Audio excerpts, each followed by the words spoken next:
accidentally lock your scissors with your lock, and it's just really inconvenient.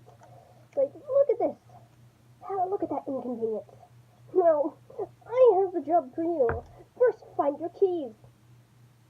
Okay, it seems that you do not have the ability to find your keys because your keys are nowhere to be seen. So, you resort to good old lock picking. What you're going to need is your attention tool, beautifully in all its glory, and then your lock picking tool. I don't know the name of it. How should I know?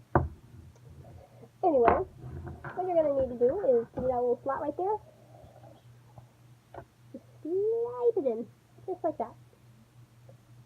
So then once you do that, you're just going to apply, you don't need to apply massive amounts of tension to it, just a small, just a very small amount.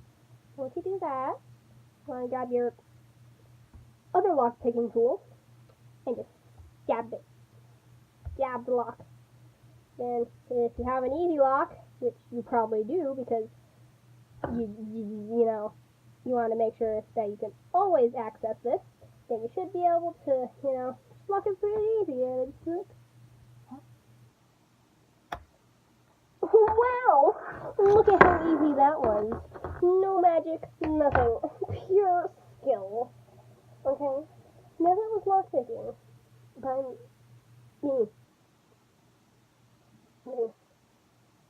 By me.